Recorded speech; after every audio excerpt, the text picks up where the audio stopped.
morning, good morning, good morning. It's Monday morning at live po tayo napapanood ngayon sa ating social media accounts sa Facebook at YouTube channel ng UNTV at Good Morning Kuya. Start your day right. Huwag po tayong makalimot una sa lahat na manalangin at humingi ng gabay sa Panginoon para po sa ating mga paggawa. At mula dito sa Pilipinas, kami ay muling bumabati sa inyo ng isang good morning. It's time to rise and shine.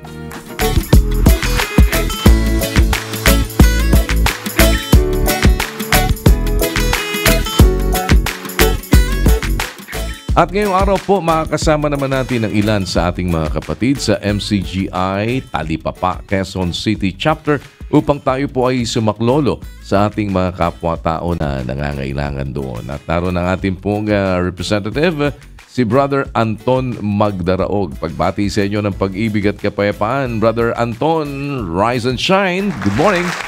Good morning po, Kuya Daniel. Nandito po tayo ngayon sa San Agustin, Talipapa, Quezon City.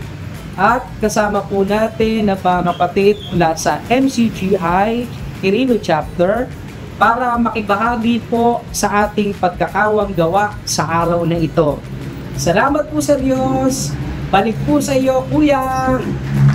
Maraming salamat, Brother Anton. At ganoon din po sa ating mga kapatid na nariyan ngayon. Salamat pong muli sa inyong partisipasyon at sana ay patuloy po tayo naman na maging maliit na kasangkapan ng kabutihan ng Diyos ay makarating sa ating mga kapwa-tao. Muli po, maraming salamat sa inyong pakikipagkaisa. Pagpalain po kayo ng Panginoon at babalikan ko kayo mamaya para alamin sino po ang ating sasaklolohan dyan sa Talipapa, Quezon City. Keep on shining and keep on caring. Sa lahat naman po na mahilig sa Korean food, tuturuan namin kayo na magluto ng tinatawag po na kimchi stew. Paano ba itong inihahanda? Panoorin natin sa atin pong Cook It Right.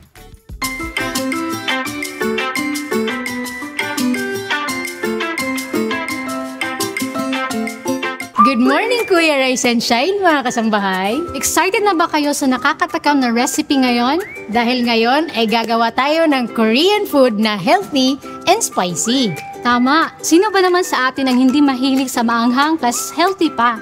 Dahil ang lulutuin natin ngayon ay kimchi stew or kimchi jjigae. Kaya tara, magluto na ta! Let's cook it right!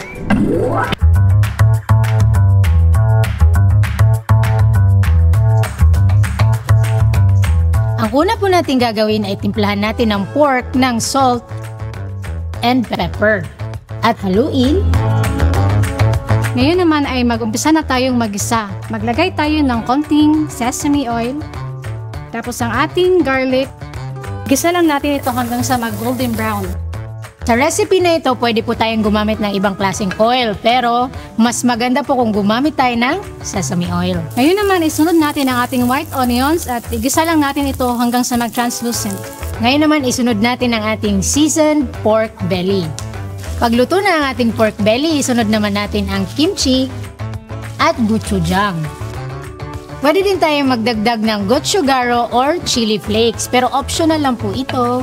Isunod naman natin ang chicken broth at pakuluan for 15 minutes. Kung wala po kayong chicken broth, pwede naman kayong gumamit ng beef or vegetable broth or water. Isunod naman natin ang kimchi juice or ang katas ng kimchi at pakuluan for 5 minutes. Ngayon naman, isunod natin ang enoki mushroom and tofu. At pakuluan ulit for 5 minutes. After 5 minutes ay patayin ang apoy at idagdag ang sesame oil at spring onion. Ayan, luto na ang ating kimchi jjigae. Ang kimchi is actually made from fermented vegetables, mostly cabbage with spices. Yes, at ang stew naman or jjigae is a type of soup. Tara, kain na tayo!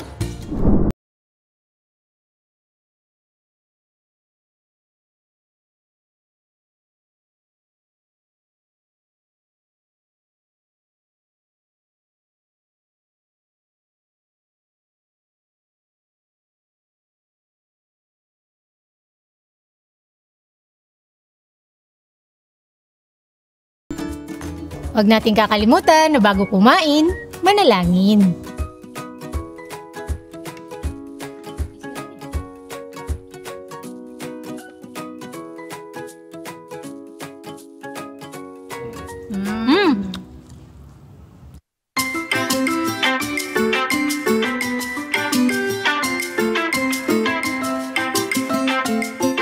Alam nyo ba na meron pong mga halaman na kayang mabuhay ng halos walang tubig? Perfect po ito para doon sa mga ayaw magdilig, yung mga busy at yung mga nasa lugar na medyo madalang naman mag-uulan. Kilalanin po natin ang mga halaman na hindi lamang low maintenance pero nagdadala rin ng ganda at aliwalas sa inyong tahanan. Narito po ang ating Wonders of Creation.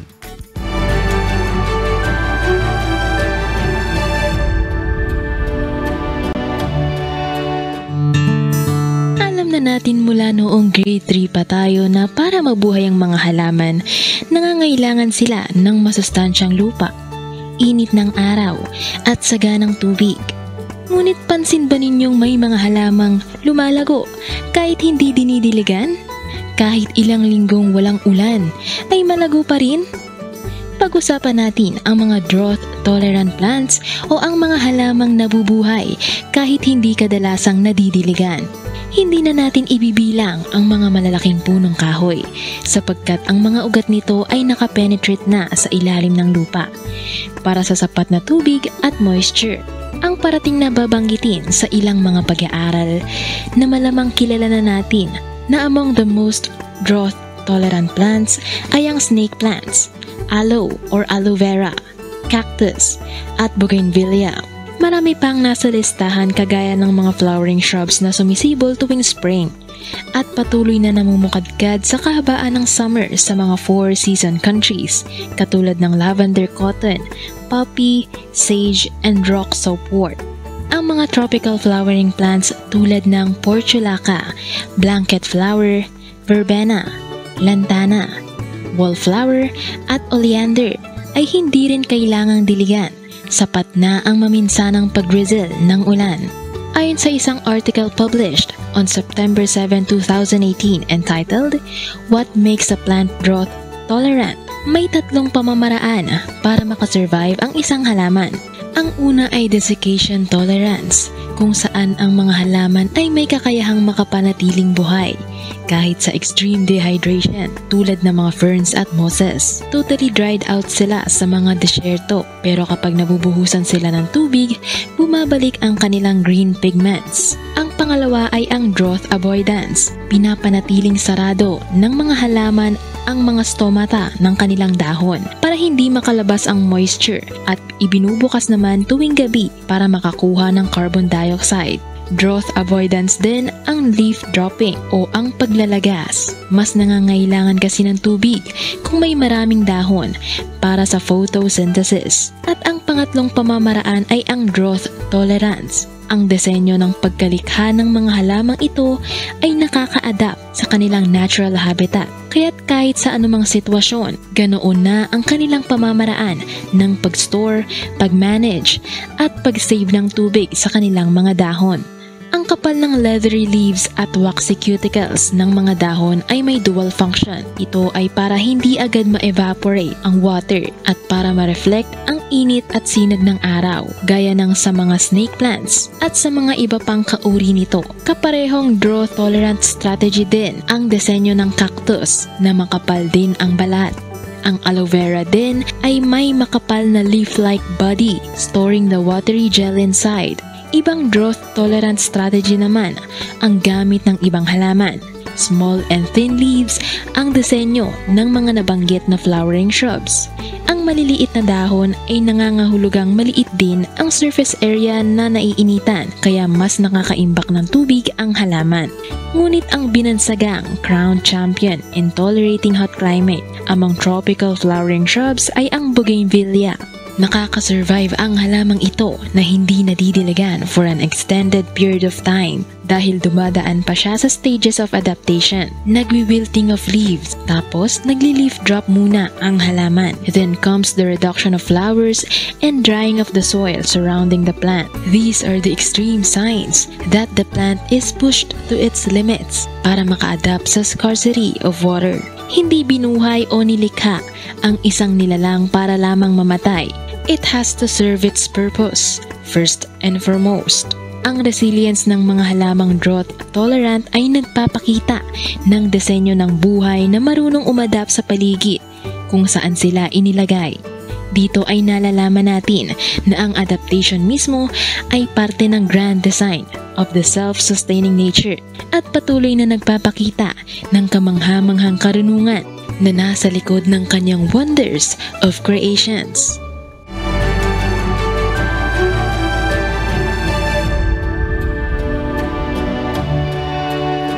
At sa gitna naman po ng ngayon ay nakikita nating mga activity ng ilang bulkan dito sa ating bansa. Isang mahalagang usapin din po ang nagiging epekto ng volcanic ash at sulfur oxide sa ating mga kalusugan. Yung tila po mistulang usok na nakikita natin, hindi lang po yan abala.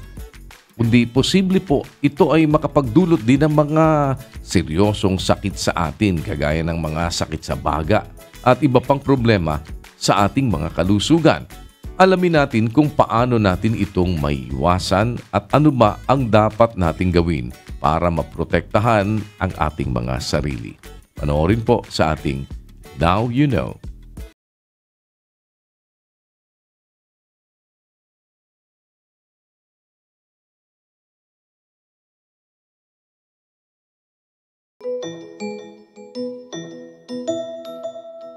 Alam ba ninyo na may dalang panganib sa kalusugan ang volcanic ash at sulfur dioxide na mula sa bulkan? Isa sa health hazards na dala ng volcanic ash at sulfur dioxide ay ang respiratory issues. Ang abo ay madaling malanghap at maaaring magdulot ng iritasyon sa baga, lalo na sa mga may hika o sakit sa baga. Bukod dito, nagdudulot din ito ng eye irritation kung saan maaaring mamula at sumakit ang mata at humantong pa sa pansamantalang pagkawala ng paningin. Ang skin irritation ay isa ring panganib. Kapag nadikit ang abo sa balat, maaari itong magdulot ng rashes at impeksyon. Para sa mga may sakit sa puso, nagdadala ito ng cardiovascular stress na maaaring magpalala ng kanilang kondisyon. Kung may iba pang gustong malaman tungkol dito, makatutulong kung magtatanong sa pinakamalapit na doktor o health practitioner sa inyong lugar.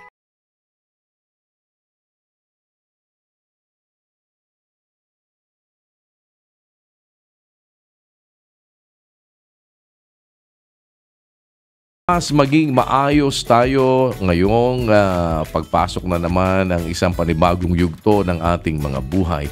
Meron pong ilang mga simpleng bagay na pwede nating mapasimulan. Mula po sa pagpapabuti ng ating mga kalusugan hanggang sa paglinang din ng mga bagong kakayahan. Alamin natin po ang ilang tips para sa self-improvement na tiyak ay magdadala ng mga positive results sa atin.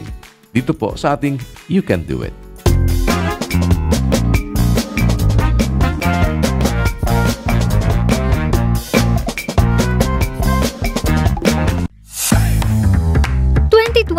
Na. What a fresh start mga kasangbahay! Dahil kakasimula pa lang ng panibagong taon, marami ay kinoconsider na mag-restart sa kani-kaniyang mga plans at routine for the rest of the year. At marahil ang iba sa inyo ay nag-iisip kung ano nga bang mga pwedeng simulan ngayong taon to improve yourself. Kung isa ka sa mga ito, we'll give some suggestions para sa'yo. Adopt a new hobby. Bagaman priority natin ang trabaho at pamilya, mahalaga ang pagkakaroon ng hobby para sa work-life balance. Ang paglalaro ng sports at pag-try ng crafts ay ilan sa mga halimbawa ng hobbies na pwede kang matuto at malibang outside of work. Identify in-demand skills. Kung plano mong mag-advance sa iyong career, alamin ang mga skill na kailangan sa industry na iyong kinabibilangan para magkaroon ka ng competitive edge. Try a new schedule.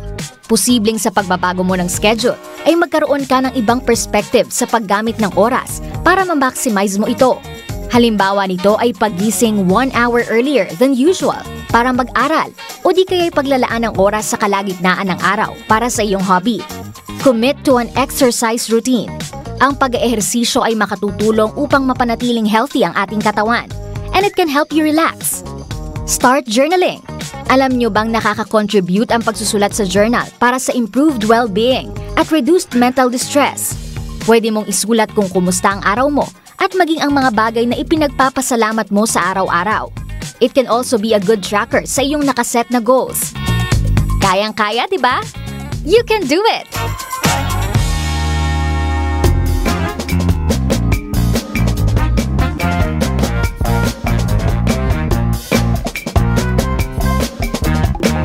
Balikan na po natin ngayon ang ating namang mga kapatid sa dako ng Talipapa, Quezon City at alamin natin sino po sa ating mga kababayan doon ang ating sasaklolohan kasama ang members ng Church of God International.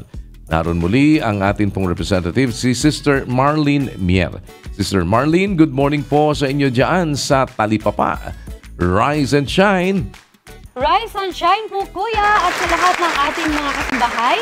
Nandito nga po tayo ngayon sa San Agustin, Talipapa, Quezon City upang magbigay ng lingap sa ating mga kapwa, particular sa ating napiling beneficiary sa araw na ito. Sila po ang San Agustin Tricycle Operators and Drivers Association o San Agustin TODA dito sa Talipapa, Quezon City. At para bigyan po tayo ng kaunting background sa kanilang samahan, kasama po natin ang kanila pong presidente, si Brother Isagani Bongato Jr. Good morning po, Brother Isagani. Good morning po. Good morning kuya. Ang aming pong samahan ay nag-ugat po ito nung taong 80s po, late 80s. Nagsimula lang po ito sa 10 piraso hanggang sa lumaon.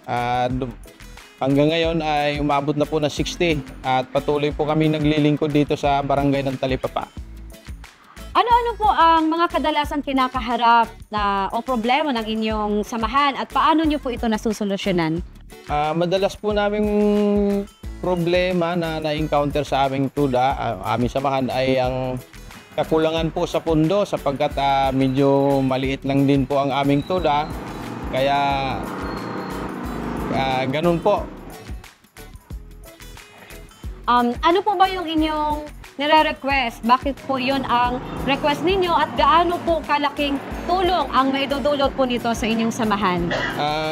Ang aming pong nire-request ay isang TV set television po na alam namin na makakatulong po ng malaki sa aming samahan sapagkat marami po kasi kaming mga driver dito na nag-aantay ng pasahero, ngunit naiinip sila dahil wala po silang mapaglibangan o mapapanuuran. Kaya yun po ang malaking bagay po na aming ipinagpapasalamat kung inyo pong may pagkaloob sa amin. Salamat po. At sa awa at tulong po ng Diyos, bilang pagtugon po sa request ng ating mga kababayan mula sa San Agustin Tricycle Operators at Drivers, at dahil rise and shine tayo ngayon, ay ipinagkakaloob na po natin sa kanila ang isang 55 inches na Smart TV. Salamat. Brother Isagani, ano po ang masasabi nyo?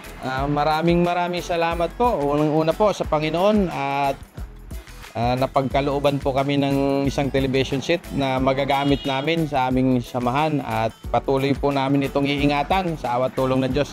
Maraming salamat po uli, Kuya. At syempre, bago kami magpaalam, Kuya, ay nais muna naming bumate ng mga kapatid dito sa MCJI Quirino Chapter kasama ang ating mga tricycle operators at drivers ng San Agustin, Quezon City. What? MCJI Care, MCJI Shine, to God be the glory. Pag-ibig! Back to you po, Kuya! Maraming salamat, Sister Marlene, at sa lahat po ng ating mga kapatid na nariyan, maraming salamat na muli. Sana po ay huwag kayong magsasawa na tayo ay umabot at sumaklolo sa ating mga kapwa-tao na nangangailangan. Pagpalain po kayo ng Panginoon, dalangin namin ang lahat ng mabuti para sa inyo. Keep on shining and keep on caring. Sa pagkakataong ito, tunghayan po natin ang kwento ng kasipagan ng isa nating kababayan na noon ay nangungupahan lamang at palipat-lipat ng tahanan.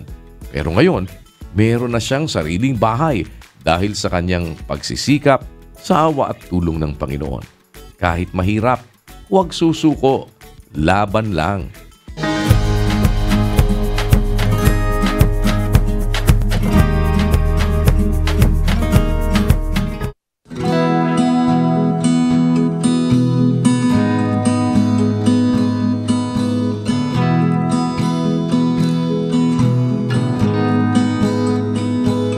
Ako po si Shane Odronia, 37 years old, mula po sa General Trias, Cavite.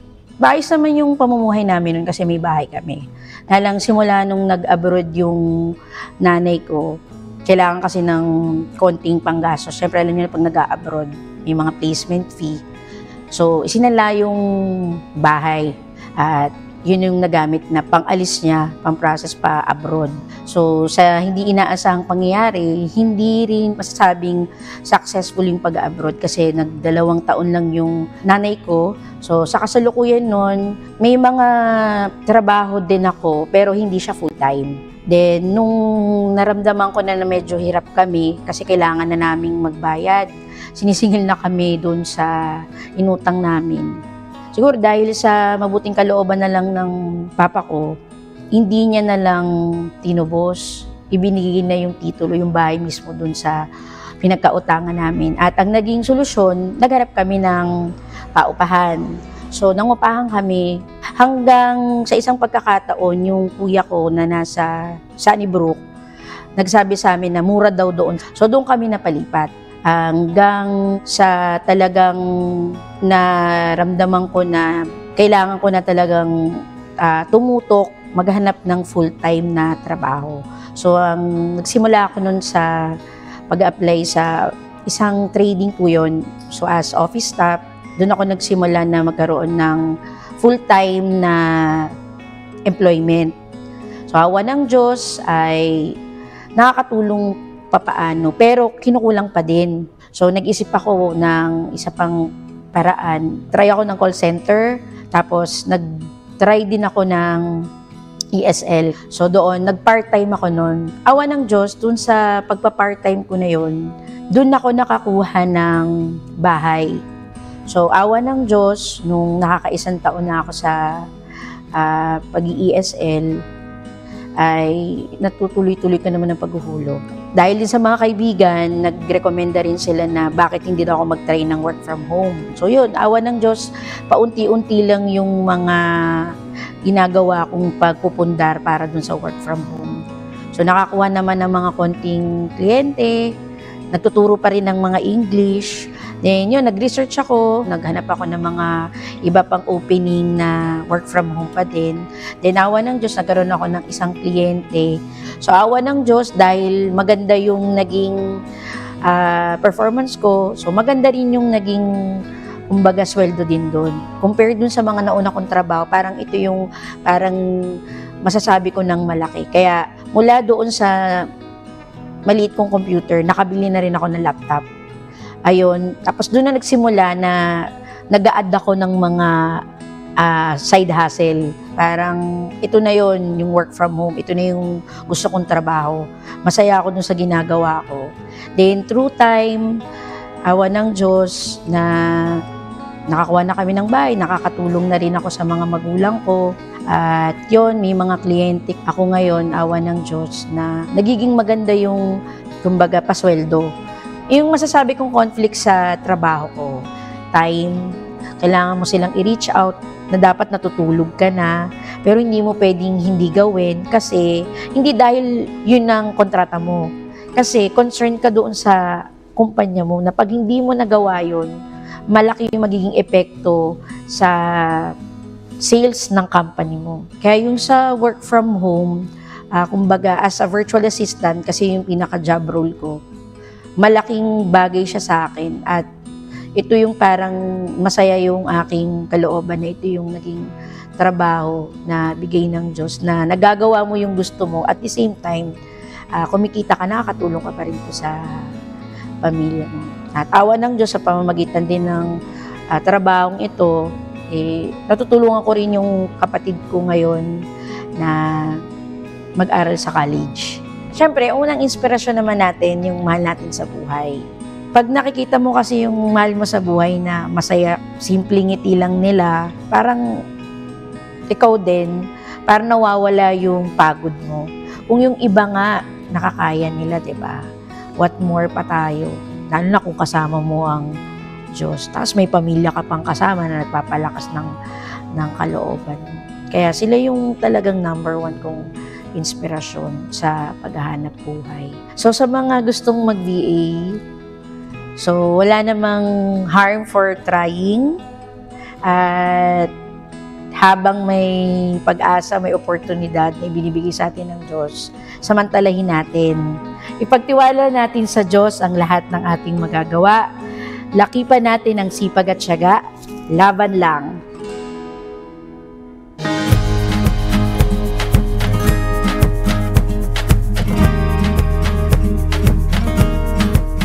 Sa atin pong viewpoint, muli isang issue ang atin namang itinanong sa ating mga kababayan para malaman ang kanilang pananaw tungkol dito. Kung para sa kanila, okay lang ba ang makipagpustahan kung ito naman maliit na halaga lang? Pakinggan natin ang kanilang mga sagot at alamin din natin kung ano naman po ang sinasabing pananaw ng banal na kasulatan.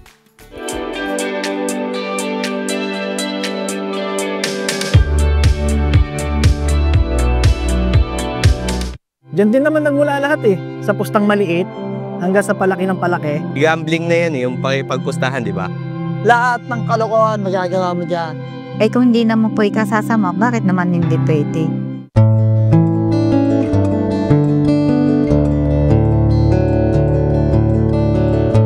Kung hindi naman ikasasama ng makipagpustahan, wala naman matatalo o pwede naman.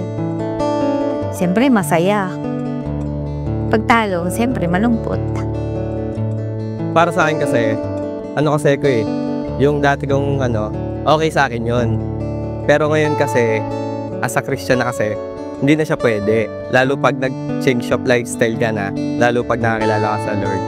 Yung mga doon kasi nagsisimula yan sa maliit Habang sa maliit lang siya, habang sa lumalaki, kahit na ipusta mo, nanalo ka sa una, hindi ka pa rin dyan mananalo. Pag tagal, matatalo ka pa rin kahit maliit yan.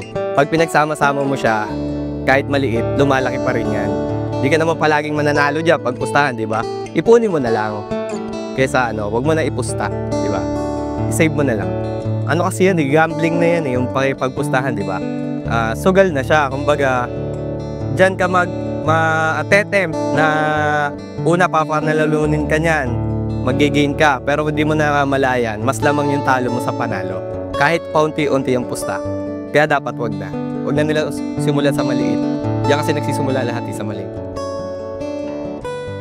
Diyan din ako nag-umpisa sa maliit. Hanggang sa naranasan kong manalo. Nanalo ako ng malaki, nanalo ako ng maliit. Ibig sabihin, natikman ko na yung ginawa. Natikman ko yung pansamantalang ginawa. Kaso, ang mabigat niyan, pag ikaw nainganyo dyan, mauuwi ka sa addiction. Kasi, naranasan mo manalo na malaki. Siyempre, maghahabol ka ngayon na baka mabago buhay mo, na ganito, na swerte pala. Okay pala tong sugal na to. Para sa akin, lahat mawawala sa'yo pag sinubukan mo yan. Kahit maliit yan o malaki yan, mauubos. Lahat ng pangarap mo, bubuo dahil dyan sa sugal. Unang-una, mawawala, number 1 dyan, pamilya mo. Mga kaibigan mo, diyan mo makikita ang mga tunay na tao. Kasi wala ka na wala ka na ipupusta. Siyempre, maghahanap ka ng kasapi, uutang ka dito, uutang ka sa ganon, hanggang sa hindi mo na sila mabayaran unti-unti kasi nga dahil sa sugal, lulong ka na. Adik ka na ba? Adik ka na sa sugal. Lahat na masamang kaisipan, naiisip mo dyan, matututo kang magnakaw, matututo kang magsinungaling, lahat ng masama na gagawin mo lahat yan. Matututo ka manloko ng kapwa mo.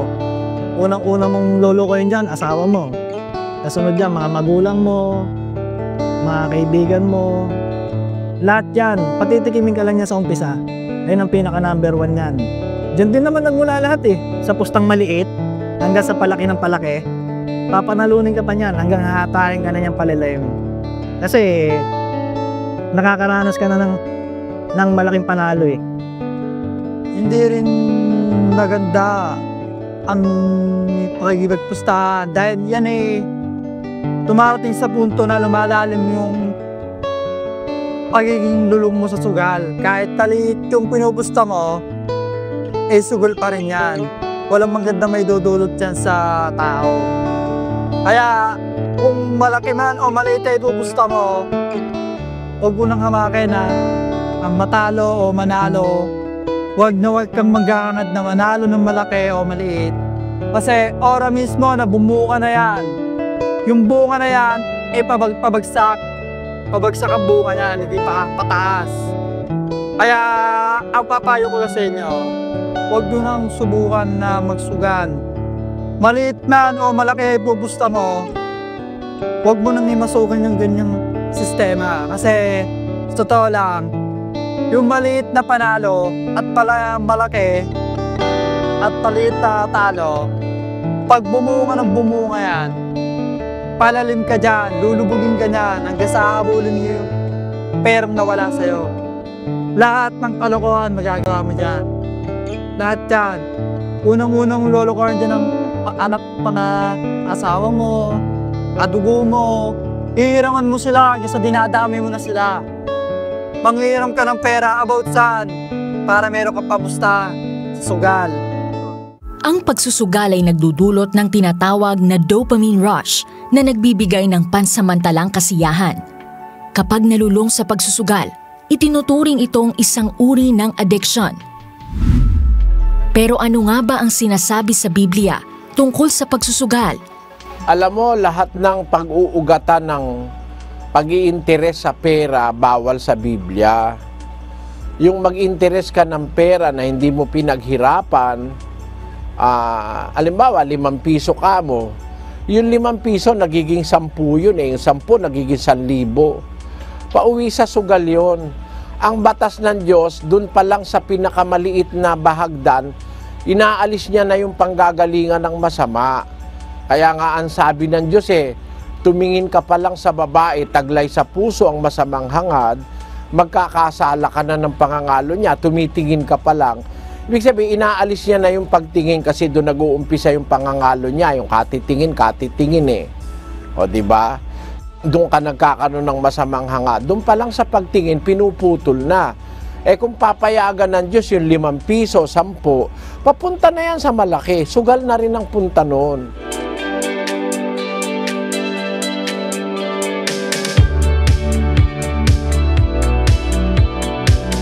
At sa atin pong patuloy na layuning maipalaganap ang paggawa ng mabuti at pagpapakita ng pag-ibig sa ating mga kapwa-tao at samantalahin ang ating pagkakataon na makagawa ng kabutihan sa ating kapwa. Muli po, isang social experiment ang ating isinagawa.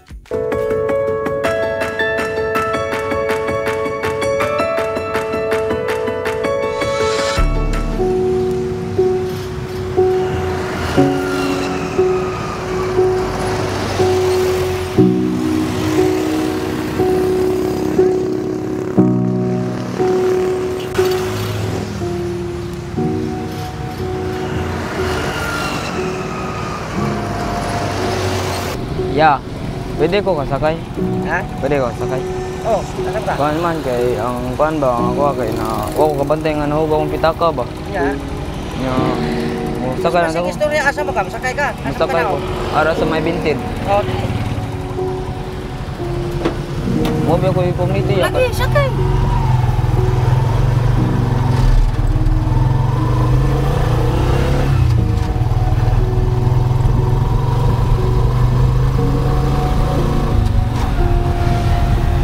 Sa ako lang, pasakay may ko basta kay wa man lagi. Diyon sa kaya siya kuya? Mau sakay lang siya nya okay rag nang way kuan ba kana. Wa kuno siya kaplite. Okay ra maganas ko agon. Mao na ako tabang lang po na ko apod. Mo kuan lang ko pasagdan malabi na layo. Layo ba nga maglakaw lang nga na ako lahi maluoy man ko makuan lagi na ko siya ba maluwas lang na ko siya sa ako alam po na mapasit kaya na boy mapara po nga may pagmuklite ano pas-pas naman.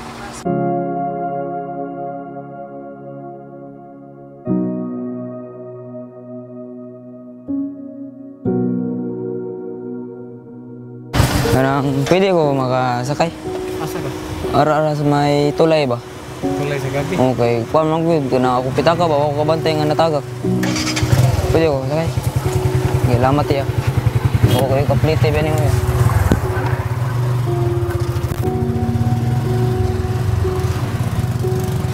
Ang iyang ingon manggod nga kanang nakuhaan ko na siya, kanang nawadaan ko na siya pitaka.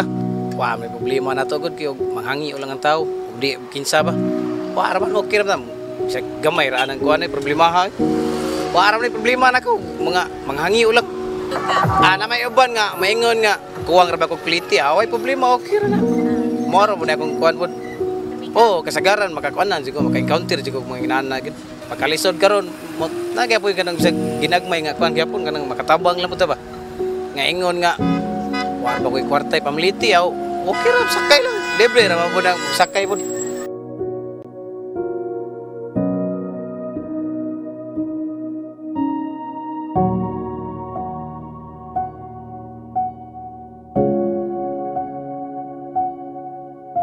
Yeah. Pwede ko makasakay. Parang pwede ko makasakay kay ako kuan ba nang nataga akong pitak ko ako kabantay pwede ko mo kuan ara sa may Alegria ba.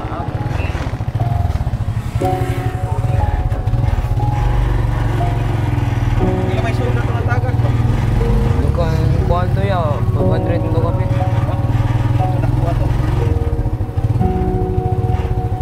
Hindi mo nataga. Ori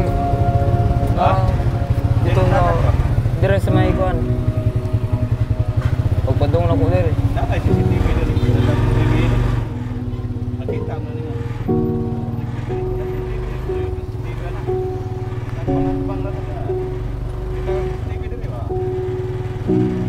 Ya, pwede ta kahangyon na mo sakay kuya.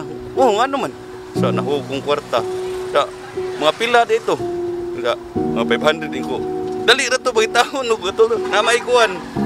Kanang mga CCTV ba? Tanawa na yung mga CCTV. Binugda ko kayo ko. Sakay lang ali. Okay ra po nako, nang normal na nako. Oh, normal na ako kay di mo nakausar bisis. Kadaghan mo kong buhat ana. Basta tinarong lang. Normal ginang buhat darong na. Nagi mo paabot. Basta maram na nagtanong tag mayong buhat. Nagi mo abot pero di sa mag-inspect kanu sa. Moabot ra. Importante ganoy. Kay what if kung ikaw na po ikuan nun kanang si tawagan na nang ikay mahitungdan ba?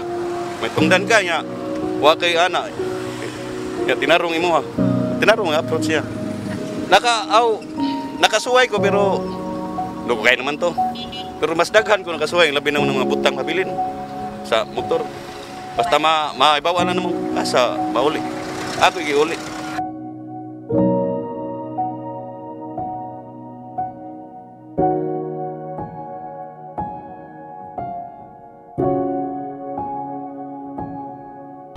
Ya, pwede ko makasakay. Natagak mo ito kung pitaka niya. Wa ko'y kapliti ba? Natagong pataka ako kabantay.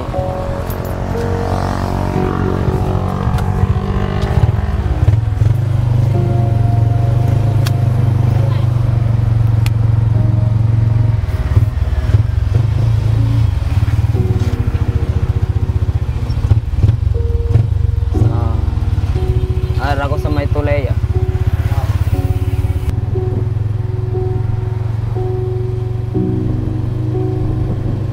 Ingon siya para siya, kuya, pasakya ko kuya kay ang bili na kong pitaka. Ako okay ra sakay re. Oto ginanarap ko siya. Okay ra kay ko. Oh, pasakay jud ko kay ngano. Sahi ra man sad ikaw mo mabayan pitaka, mohangyo ka, siyempre pasakay jud ka. Nagtinarog maghangyo si mga tao. Wala ra inana jud ko siya na naluoy ta kay nabili mi lang pitaka, wala kay plete, okay ra kay ta. Oh, sa kuha ginoon. Personality nako, okay ra jud kay nako mosangyo. Mas may lang mohangyo ka. Awa kay kapliti na bilang pitaka okay ra ko ana. Oh nindot magananan na importante kina sa tao. Importante kina sa tao inana. Nga nasay maluoy ba. Sahi ra man sa ikaw inana gud. Napansin mo walang pamasahe na lumapit sa iyo. Kahit hindi humingi sa iyo, mag-volunteer ka na pagkakataon yon, bigay ng Diyos yon. Para makagawa ka ng mabuti. Gusto kanyang kasangkapanin.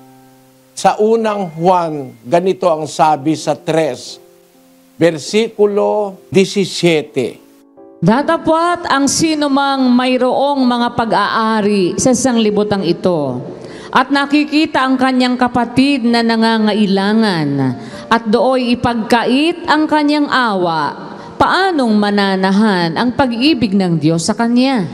Huwag niyo ipagkakait pag nakita niyo mga kapatid. Kasi hindi naman lahat ng bagay makikita mo eh. Pero pag nakita mo yung nangangailangan, huwag mo lang intaying manghingi. Pagkakataon mo yun para gumawa ng mabuti.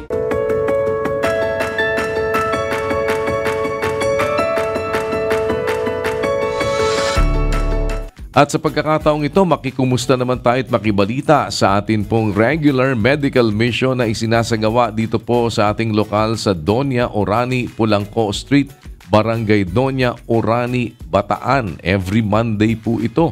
At nagpasimula na po ang ating registration kaninang alas 5 ng umaga. Tatagal po ito hanggang alas 9 ng umaga. Bukas po ito para sa lahat ng ating mga kapwa-tao. Anuman po ang inyong relihiyon, anuman ang inyong wika, lahi o kulay, kung kami po ay mayroong munting maipagsisilbi. Kasama din po ang ating mobile dental and optical clinic ng UNTV diyan po sa Barangay Doña sa Orani, Bataan para maglingkod sa ating mga kapwa-tao. At atin pong pakibalitaan kung kumusta na ngayon sila dyan. Magandang umaga po sa inyo dyan sa Orani. Yes, Kuya Daniel, good morning po sa inyo, Rise and Shine. At dito nga po tayo ngayon, live sa Barangay Doña Orani, Bataan, para muli pong maglingkod sa ating mga kababayan ngayong Lunes ng umaga po ito para sa kanilang mga pangailangang dental, medical at optical. Gayon din po ang kanilang mga pangailangang legal. Complete package po tayo ngayong umaga pong ito. At tama nga kayo kuya, as early as 4 o'clock po kanina, may mga nakapila na po tayo mga kababayan na gusto pong mauna sa kanilang pagpila dito po sa ating MCGI Clinic upang sila po ay maka-avail ng ating mga services na ipagkakaloob po sa umaga pong ito. Ang ating pong MCGI Clinic sa Doña ay matatagpuan po dito sa Pulangco Street, Barangay Doña, Orani, Bataan. At meron din tayong nakabang kuya na libreng sakay tricycle dyan po sa may labasan. At para maihatid po natin yung mga pasahero na kinakailangan po maglakad mula po doon sa kanto ng highway, papasok po dito sa ating dako. At mamaya naman po, pagkatapos po nilang makapagpa-check up, sila po ay maihatid naman po mula po dito naman sa ating clinic, papunta naman doon sa kanto po naman ng highway po dyan sa Roman Highway, no? At ito po ay siyempre nakapagkaloob din tayo dito ngayon ng mainit na agahan mula po dyan sa ating mga kasama naman na mga taga MCGI mothers at sa mga kapatid natin mula po sa District 1 ng Bataan, Zambales Division. Yan. At ang proseso po yan ng ating pong clinic po dito ay nag-umpisa po yan lagi sa ating registration. Ang ating mga pasyente dadaan po dyan para makapagpatala po sila ng mga kailangan po nila mga detalye at mga personal informations. At pagkatapos po niyan ay yung vital signs naman. Nakaantabay naman po ang ating mga volunteers from UNTV News and Rescue para magsagawa naman po ng pag-BP, pagkuha po ng kanilang oxygen level at iba pang mga kailangan ng mga impormasyon regarding naman po sa kanilang mga medical na kalagayan. At saka po sila ngayon mag-aantabay na po dito sa ating mga waiting areas at mag-aantay na po sila kapag tawagin naman kung sila po ay sa medical, pedya at medical adult. Yan, meron na po tayong mga doktor po na mag-aantabay po sa kanila dyan. Meron din po tayong dental. Pagka dental naman, meron naman pong bukod na pila po yun para doon naman po sila mag-antabay sa i-avail po nilang dental services sa umaga pong ito. Meron din tayong optical at ngayon nga po, doon na po, mahaba na rin po yung ating pila ngayon dyan po sa optical po natin. At ang ating mga dental services po ngayon, Kuya Daniel, ay meron po tayong bunot, meron po tayong cleaning, at meron din po tayong sukat ng dentures po ngayong umaga pong ito. At syempre, sa mga pangailangan namang legal, yung may mga legal concerns, nandito rin po sa ating clinic ngayon, ang MCGI Law Center. Andyan po sila si Joanne at ang kanilang mga kasamahan, sila Tony Ruth. Mamaya po ay nandyan po sila para mag-antabay naman at paglingkuran ang mga kababayan po nating may mga legal concerns naman. Yan. At siyempre, libre po yung ating gamot dito sa ating MCGI Clinic. After po na sila ay makapagpa-check up at mabigyan po ng reseta ng ating mga doctors. Sila po ay pupunta lang po dito sa ating pharmacy para naman po ma-claim yung kanilang mga gamot na libre para po sa kanilang gamutan. Kung yan ay 1 week, 2 week, 1 month, may uuwi na po nila yan. Wala po silang babayarang kahit ano paman. Ayan. At siyempre, meron din po tayong physical therapist na mga nakaantabay po dyan. At yung ating pong iba pang mga services, yung ating ECG at CBG, ay pinaglilingkod din po yan natin ng libre dito po sa ating MCGI Clinic. At dito po sa ating clinic, wala po tayong pinipili. Wala tayong kahit sino mang tao po dito pwede, bata, matanda, may ngipin o wala. Anumang relihiyon, anumang kulay ng balat, anumang lahi, pwede po sila pumunta po rito para po maka-avail, mapaglingkuran po natin ng libre sa ating MCGI Clinic na talagang bukas every Monday mula po yan 5 o'clock hanggang alas 9 ang registration po natin. Ito ginagawa po natin sa kagustuhan po natin makapaglingkod, makagawa ng mabuti sa ating mga kapwa-tao. At yan muna Kuya Daniel, ang amin pong may update po sa inyo. Balik po sa inyo dyan sa studio. Maraming salamat po once again at doon sa mga malapit sa lugar, dyan sa Orani, Bataan, mga taga-Orani, magandang ugali. Punta lang po kayo. At nandyan din po ating mga kapatid. Salamat po sa pakikipagkaisa ating mga kapatid sa MCGI, ang members ng Church of God International, para sa ating regular po na medical mission. Kasama po ang UNTV Mobile Dental and Optical Clinic din na nariyan ngayon para maglingkod naman sa ating mga kapwa-tao. At pagdamutan po ninyo ang aming munting nakakayanan, kung ano man po ang aming maipagsisilbi. Ulitin namin, wala po itong bayad, wala kayong aalalahaning ano paman. Pag nagsadya po kayo dyan sa ating lugar kung saan ating isinasagawa ang ating regular na medical mission, ay mayroon pa kayong kaunting pangtawid ng gutom habang kayo naman po ay naghihintay. At ito po ay wala naman tayong hinihinging anumang kapalit, wala kayong kailangang bayarang kahit na ano. At kung meron po kaming higit pang magagawa, sa tulong at awa ng Panginoon, nakabukas po ang ating mga coordinating centers ng Members Church of God International o MCGI. At ang atin pong mga schedules ngayong araw, mamaya po ay magpapatuloy pa rin ang atin po namang mass indoctrination. Ito'y pag-aaral ng mga doktrina ng ating Panginoong Hesukristo. Ito po'y mamayang alas 7 ng gabi, Philippine Standard Time. Sana po ay makadalo kayo.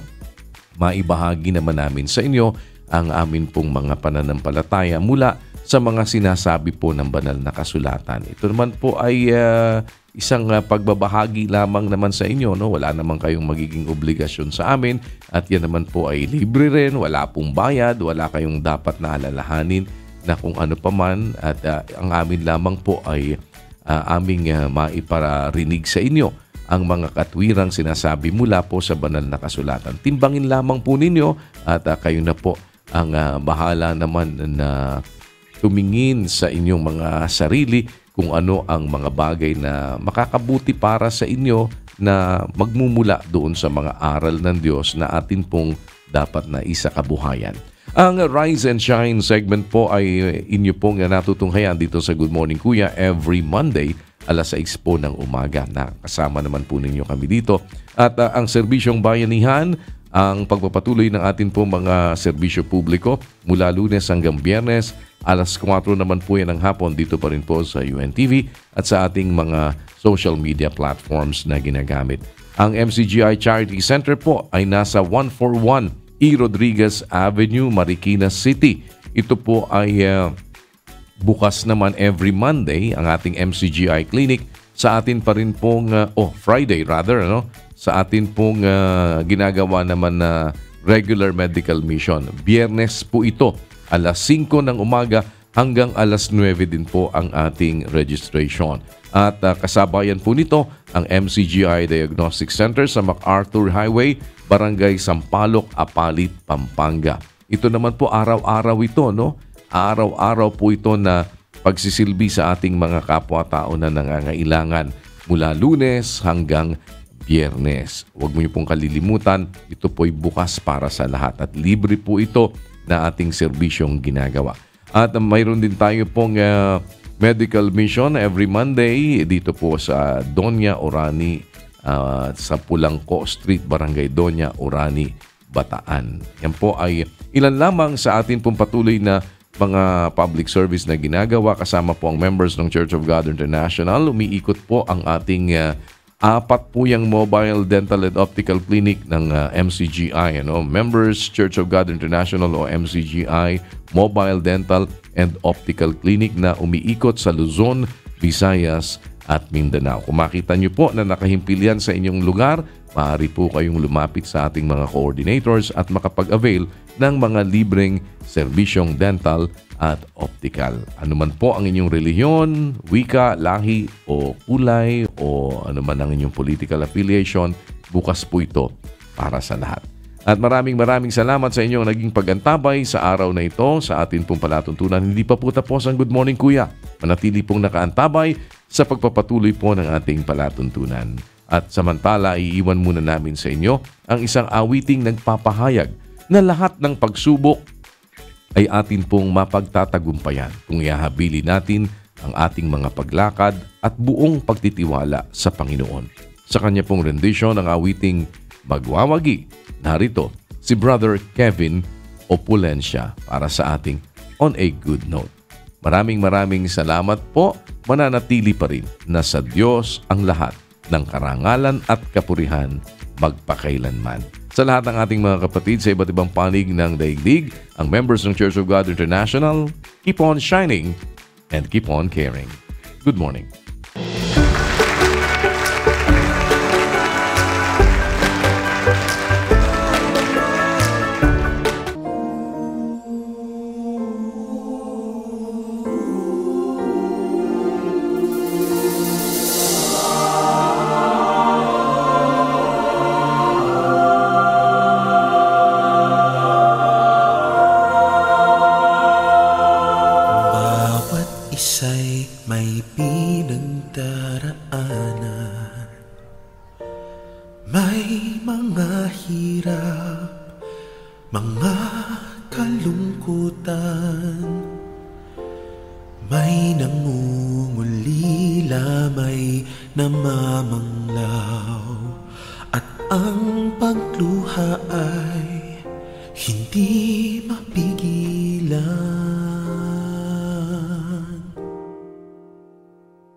May mga hating gabi hindi mapaidlip, minsa'y nanghihina at pagod ang isip. Pagtibok ng puso ay tila bumibilis, pagkat hindi tiyak bukas na sasabi. Mabuti na lamang at diwa ay napukaw nang maramdaman ang iyong pagmamahal. Ang mga pangamba ay agad na naibsan dahil sa pag-asa di kami iiwan.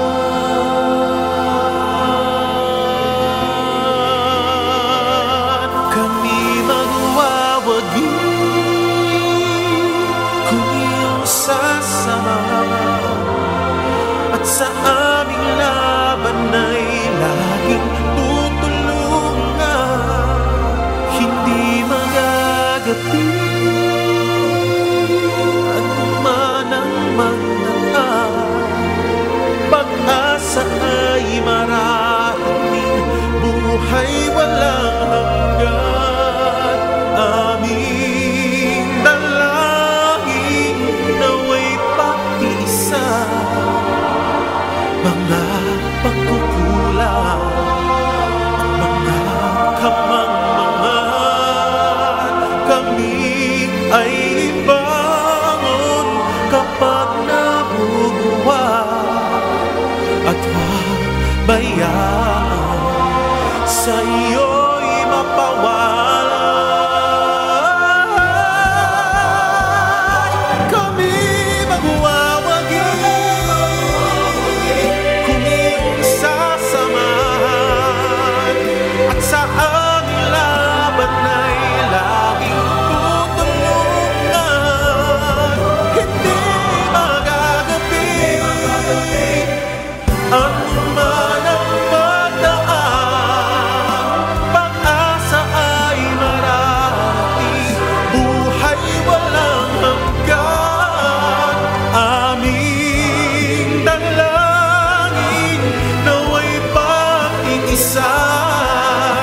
mga pagkukulang at mga kamangmangan. Kami ay ibangon tapat na buwan,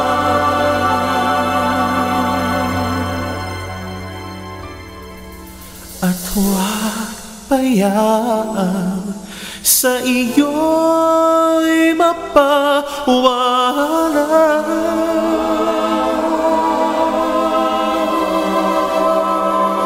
Salamat, O Jesus, sa iyong pagmamahal. Ikaw ang pag-asa, ligaya sa